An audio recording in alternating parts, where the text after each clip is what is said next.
Today I'd like to quickly to offer a narrative of the last few centuries, or in order to orient ourselves. The purpose of the book I published at Secular Age was to say that there's something more to secular age than the separation of church and state. In some countries, decline of religious faith. There's a third, as it were, dimension of it, which is what I want to call the conditions of belief. That is, the conditions in which people face existential choice at various moments to believe or not to believe, to cease to believe, to start to believe, and in very many different options. And I think that's the really important feature of the modern age, and I want to talk quickly about that. It'll be kind of a little bit of a compression of a lot of a secular age. It's, I suppose, my apology for writing such a long book. Which I always feel like apologizing for. It's very, very self-indulgent, but it'll maybe go too fast. Right, well, I want to see two big developments, talk about two big developments, some of which are spread over the whole of the last 5 centuries, some of which are much more recent. And they're in two big categories. The first category is the category I want to call, after Weber, disenchantment. And Weber actually uses this word in more than one way. So I'm going to unpack that a little bit. But the first aspect of disenchantment is the one that the word the word would indicate, which is, because in the German word Entzauberung contains the concept magic, Zauber, right, and enchantment. And that is that in the last 500 years, I'm talking about Western civilization, Western society, we moved from a world in which people had a sense of being, real sense, not just beliefs in their head, but a real sense of being surrounded by a world of spirits and forces, and indeed sometimes these were threatening and dangerous. And of course the whole option of believing in God was seen as very often a way of defending against the negative dimension of these spirits. And my claim is that we don't differ from our ancestors 500 years ago in belief, as though we stood back from exactly the same experienced world and had different theories, which is the way it's often put, but that it's actually a different form of experience. So that's something that, of course, still exists in our world. A lot of minority see the world or experience the world in that way. And also, another very fuzzy thing in my whole theory I'm wary of, the boundaries of the world I'm talking about are themselves not very clear. I mean, all right, the Western world includes North America. Well, how about Mexico? If you go to Mexico, go to Guadalupe and so on, you don't get the feeling that we're in, that we've parted very far from, the Santa Muerte, all these very powerful, strange sects. But I think you could argue that in the mainstream of this Western society, if you want to put it negatively, we don't have certain sensibility that our ancestors had. Well, that's one dimension, and it's a very long, development going over a long time. At another level, there's something that we're parallel to disenchantment at the level of ordinary everyday experience. It's the theories developed by elites in late Middle Ages, Renaissance, and so on, about the nature of the cosmos.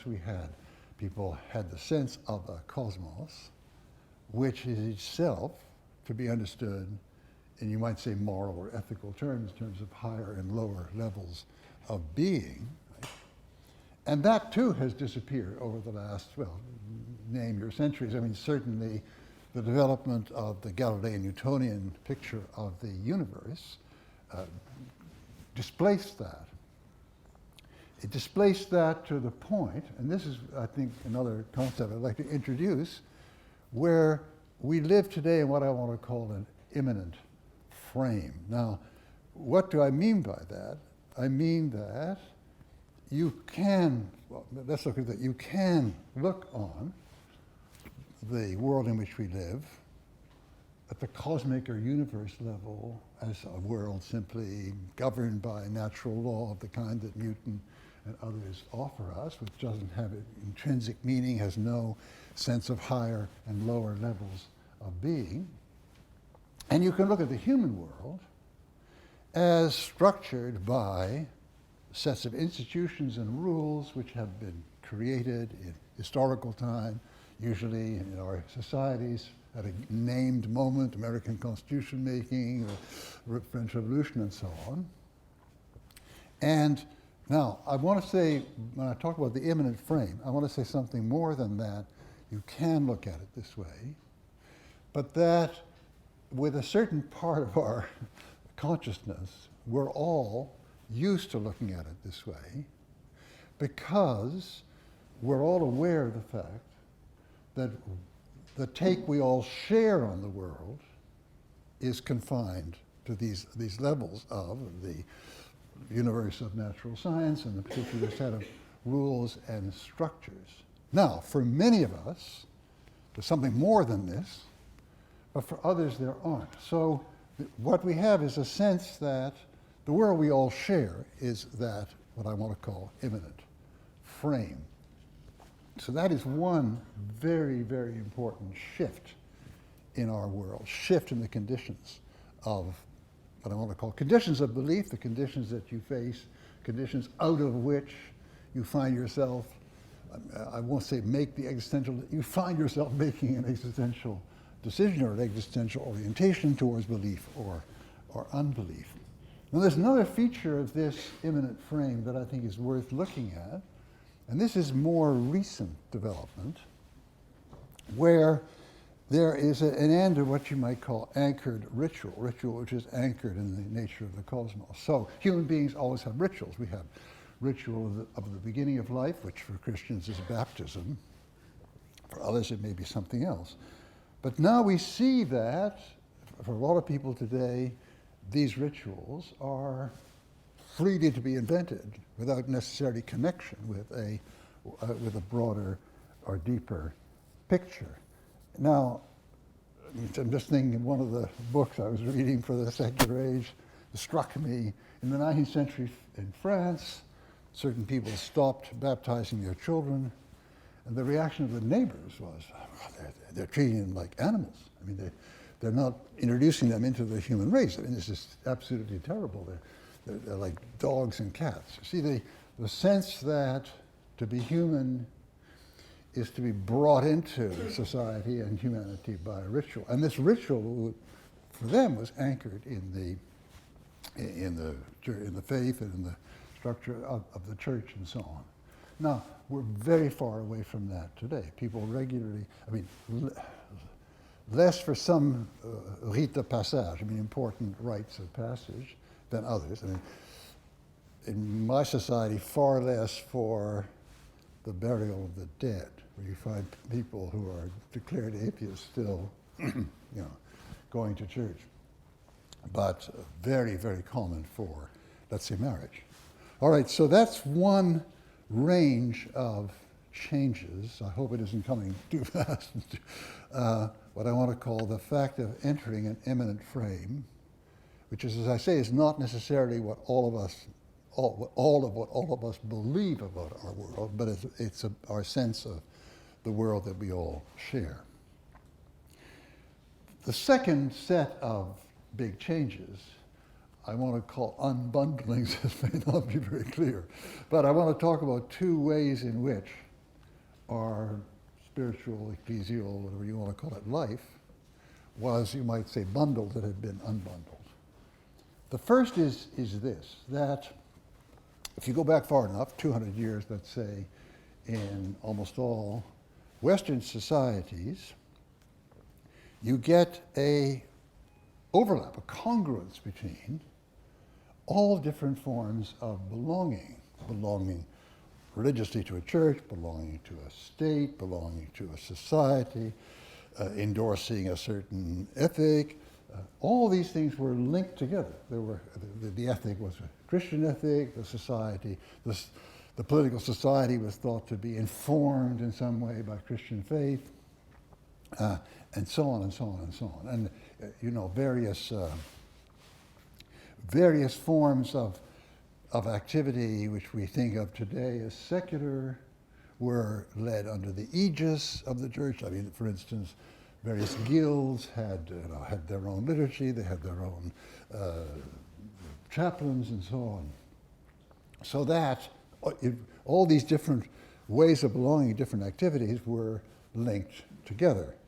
So to be an Italian was to be a Catholic, et cetera, throughout the whole range. And this lasted quite a long time. The total breaking of this apart is relatively recent, but it begins to fray along the way. And you could even say that in some societies, in some European societies, there was a plurality of ecclesial belonging. For instance, Holland, they have a Catholic and there was a Protestant. But this kind of bundling effect nevertheless held because they were what people call pillarization, Verzuilung, I think you say in Dutch, right? Pillarization meant that if you were Catholic, you not only went to church, but you had whatever youth group you had, whatever social or sport activity you had was in a Catholic form. If you're a Protestant, the same thing. So the kind of bundling occurred here in a double form with different faiths in the same society, but somehow held together. And this bundling situation actually was reproduced in some European societies in their politics. I mean, if you were a social democrat, your kids went to the youth group of the social democrats, the women belonged to the women's group of the social democrats, the sport competition, football, et cetera, et cetera.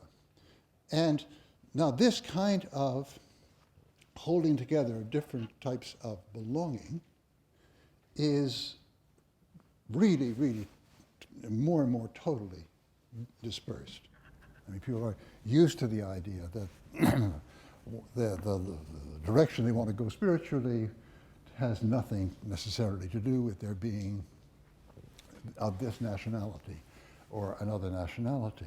There's another kind of bundling which is very closely linked. Indeed, I'm not sure I've clearly distinguished it, and that's this, that there are different, when you think of it, the life of spiritual life in a church, there are a number of activities. There is a liturgy, there is various sodalities for this or that purpose, there are pilgrimages, there are meditation groups, there are various special devotions. And there again, there's a kind of bundling here in the old days when these were all carried out within the same church. Now you look at the lives of many people in our society, and they go to a yoga group, and they may have some ecclesial affiliation, but they go to a yoga group for the meditation, they go for, they enjoy going on pilgrimage type progress, or they may go on a real old pilgrimage to Santiago de Compostela, but they're not Catholic at all. So you see, you get another kind of unbundling where the different activities are no longer closely tied together. Well, what all these amount to is if you want, the end of Christendom. I'm talking about the unbundlings here. Christendom was a society in which precisely everything, all aspects of life, was meant to be informed by the Christian faith. And when the Protestant Reformation meant that Europe broke up, what you got was a series of mini Christendoms in various Protestant denominations, various Lutheran societies, Calvinist societies, and so on, with the same bundling effect. But the powerful effect of this really 20th century, and really, perhaps more importantly of all, the latter half of the 20th century, is that these unbundlings have been, these bundles have been unbundled, what I want to call unbundled, disconnected, so that in a given society, the fact that they all share the same citizenship doesn't mean that they share the same religious views. When they share the religious views, doesn't mean they share the same kind of spirituality, and so on and so on and so on. And I think course, I'll quickly gesture towards something that I've written about a lot, the rise of what I want to call the ethic of authenticity, the idea that each individual, each human being has their own way of being human, which I think became universalized. I mean, was certainly developing out of the Romantic period, was certainly the outlook of many cultural elites, but become very much common property in the period after the Second World War.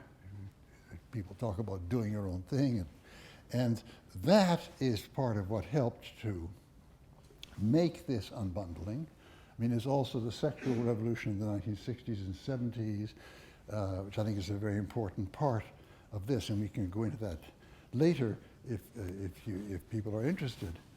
But so what's the upshot of this? Well, the upshot of this is a society in which there are a great many of what I want to call seekers. I mean, they're people that have a sense that there's something missing in their lives, there's some deeper sense that they want to follow or give to it. But this can take a whole lot of different forms. Some people say I'm spiritual but not religious, an interesting expression which we can unpack later on, if you like. Some people adopt one or other church. Some people find a totally different direction outside the West altogether, and anyway, think of themselves as taking on Buddhism or a form of Hinduism and so on. It's not always very similar to the original form, and others again develop new options, I mean combinations or different variants of long-standing spiritualities. And I would argue that it's not only that there's a great deal of, as it were, moving off into one's own option from a range of previously existing options, even if elsewhere, but also we have new options being developed all the time. Let's try to describe this with the expression of the nova in the book, that there is as it were, every week, every year, new possibilities grow up, right? So here we have a world in which seekers take a very large place. Now, let's move quickly back to the other two things that usually go under the name of secularization, that is the separation of church and state, to be very brief here on one hand, and the, in some cases, decline of religious faith and practice on the other. See, why I find it very interesting to explore the third meaning of the term I'm introducing, the conditions of belief, is that I want to argue that the change in these conditions is, you might almost say, civilization-wide, and I think you could go on to say that this is spilled over into other civilizations in various ways. But, and certainly, yes, the development of secularist regimes is civilization-wide, for obvious reasons that this kind of tremendous diversity doesn't allow for really seriously established religions, though there may be some that still have that symbolic sense. But when you get to the place where you're looking at the decline of religious faith, the story is tremendously varied across. He said, all the way from East Germany, I mean the ex-East Germany, if you think of it as still, the DDR still as a country, a majority of declared atheists, all the way to the United States, for instance, which is entirely at the opposite end of the spectrum. So I want to claim that the more interesting and revelatory part of the secular age is the one that I've tried to pick out with this third definition, because it's the one that really you can see working everywhere. I mean, also the separation, but it's as against the issue of how the faiths fare. It's really the one that's universal. And I think you can, Jose's got very interesting theories about on this, starting from this picture of the conditions of belief, feeding in some of the facts of history, you can perhaps better understand why in some societies there's been a much bigger decline than others. I mean, for instance, if you have the United States, in which religious diversity has been there for 2 centuries, right? This is the basic thing about the United States. There are certain European societies, on the other hand, where there's never been almost no religious diversity. Some of the Lutheran states of Northern Europe and Scandinavia are of this order, right? So if you get the secular age in the sense I'm talking about here, breaking out, where it's, you can break away from your traditional church and not feel that this is a breaking away from religion. But if your picture of what religion is dominated by this history of the powerful church holding everyone together, then it's likely to appear to you that the only kinds of alternatives that are really there are ones that are outside of any kind of faith.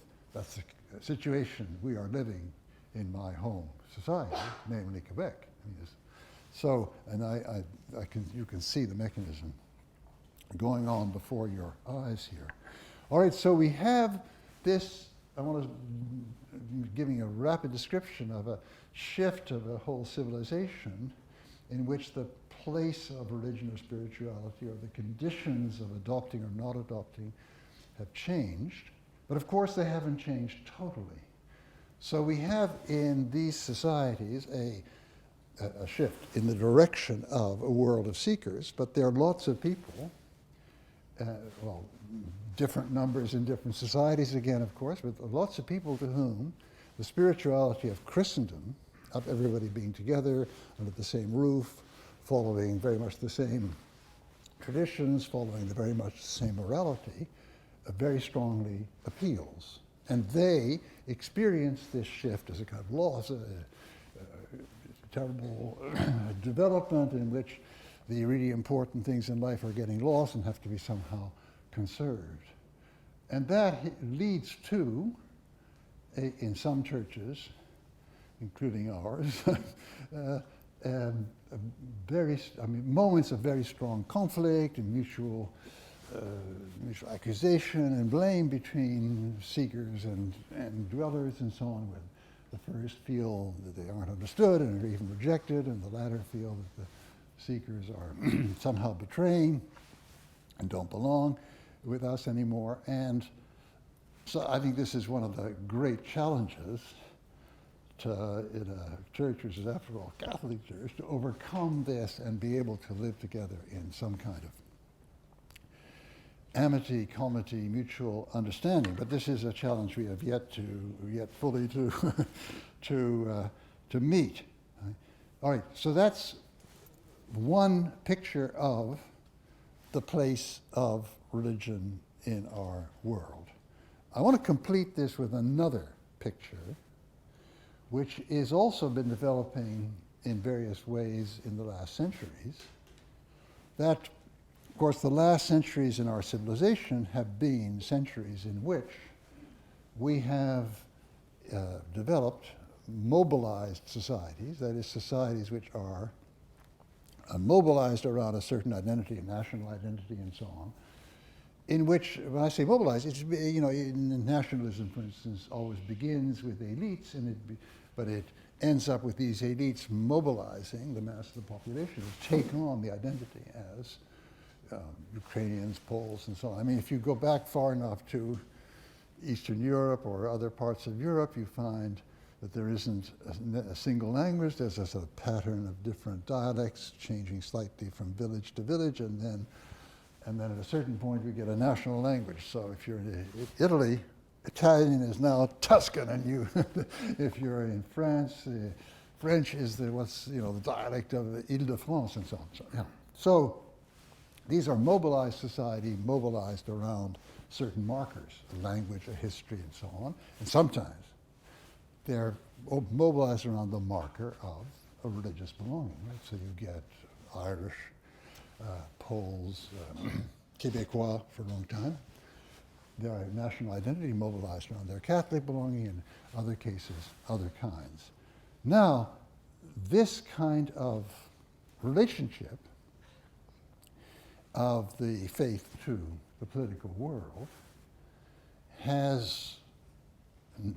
also exists, and it's entering into conflict with many of the features of our more open, more diverse societies. And this leads to very big conflicts. And of course, this is the moment when I should flip over and talk about how this relates to the rest of the world, but I'm going to chicken out and leave all this to Jose, who knows a lot more than I do about it. But you can see that there are two possible models for the coexistence of difference. One is one that we see ourselves partly moving towards, a very irenic model, a model of mutual respect, a model of mutual interest. Interestingly enough, in almost all the churches in the West, we see a move in this direction towards a more ecumenical stance among so-called conservatives and so-called